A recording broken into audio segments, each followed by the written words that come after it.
Welcome back to my kitchen.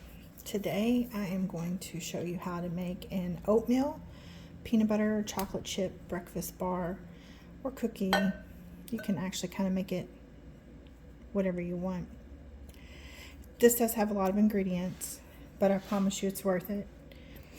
The first thing you start with is a half cup of room temperature butter. Of course mine wasn't room temperature, so I had to pop it in the microwave for just a second. The next ingredient is half a cup of white sugar and half a cup of brown sugar. I don't buy brown sugar. I actually just use molasses with my white sugar. So half a cup of brown and half a cup of white is 1 whole cup. And I will add molasses directly to this. If you've never made brown sugar before, it is 1 cup of white sugar to 1 tablespoon of molasses. So I'm going to use about a half a tablespoon. And it doesn't have to be exact, it'll just have a nuttier flavor. I love the taste that molasses adds. This is one of my most requested recipes by the boys, and they pack in a lunchbox really well. I would like to say they have a long shelf life, but I wouldn't know because we don't keep them around long enough for that. Now we need to cream this together. If you've never creamed together butter and sugar, then I'll just give you a quick rundown. I'm basically going to mix this until it is light and fluffy.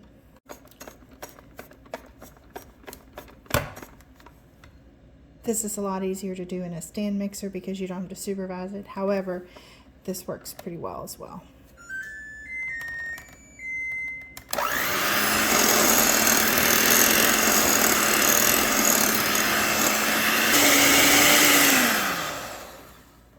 I'm not sure if you can see, but this is nice and fluffy.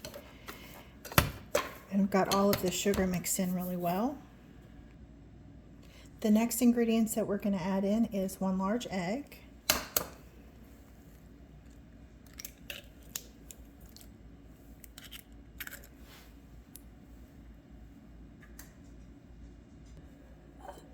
one teaspoon of vanilla. That was a little more. And next we're going to add in a half a cup of creamy peanut butter.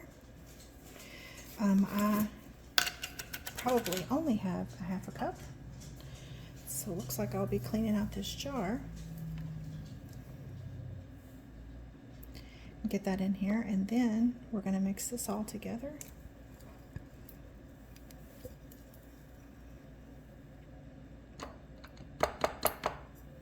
Let's use this as a scraper. Get that all over there.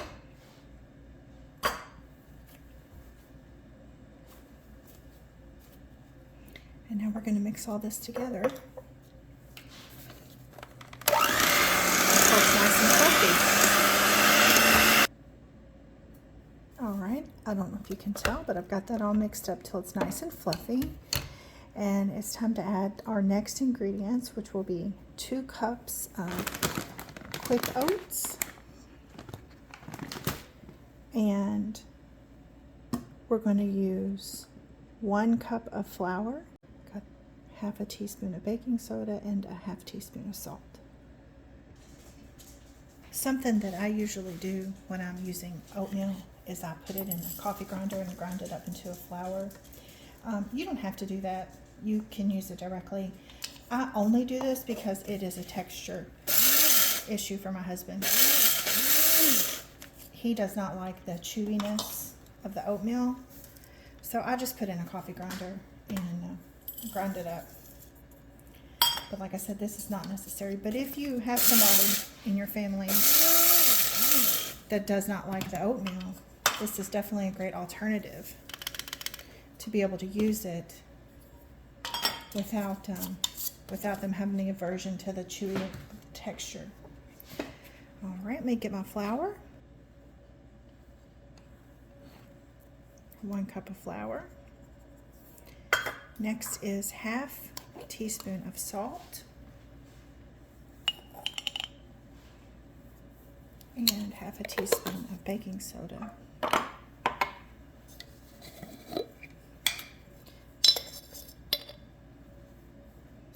This will be very thick. Do not be alarmed. And like I said, this does work better in a big mixer only because this is very thick and it's kind of hard on your hand mixer. But we're going to give it a go. Okay, we got that all mixed up. We're going to get these beaters cleaned out. All right. Did I mention my boys love this? The last ingredient that this recipe calls for is chocolate chips. It actually says use a half a cup of chocolate chips and a half a cup of peanut butter chips. But we don't use peanut butter chips, and I don't keep those on hand, so I'm going to put in chocolate. I would never,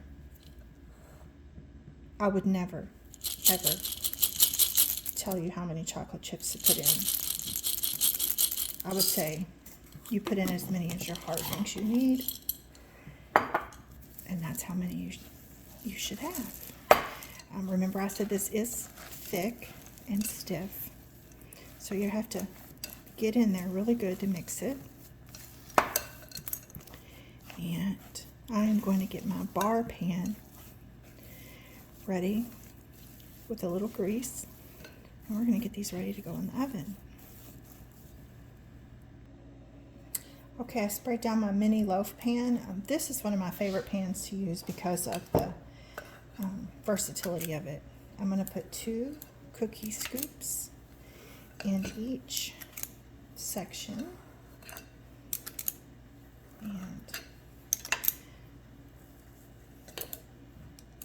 bring you back when we're done. All right, got that all filled up. I'm just going to smush these down a little bit.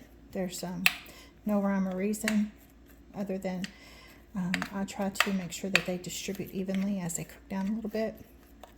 The last time I made these, I cooked them on 350, and the middle fell in and it created a bowl, and these were perfect for a scoop of vanilla ice cream.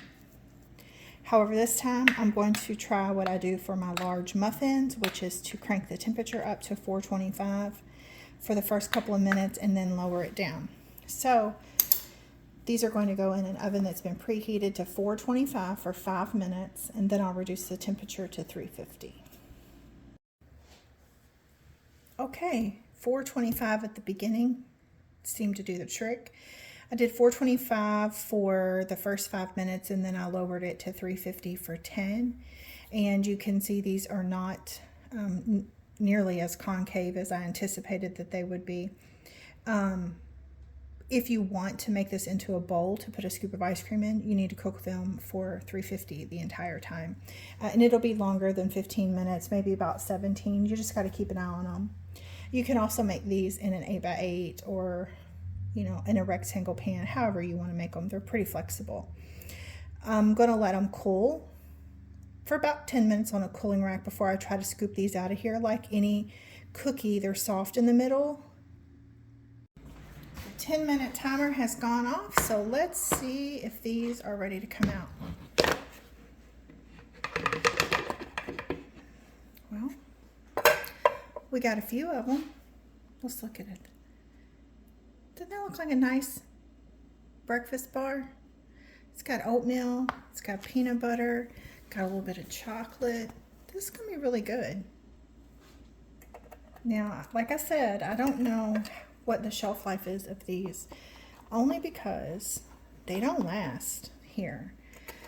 The kiddo takes them to school, the husband takes them to work, and they always share their treats at school and at work, so they don't last very long. I do know that if you make them in an 8x8 pan, they will come out crusty on the outside, chewy in the middle. I had better luck storing them in the refrigerator than I did on the counter. But these, once they cool, I will go ahead and put them in a bag on the counter for the boys to eat on. I do not know if these work with almond flour.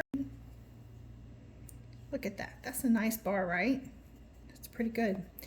And substantial. I'd like to know if you decide to try this recipe. I have also added banana to it. I have added applesauce. It's really pretty flexible for whatever you like. But if you do decide to make it, let me know how it turned out.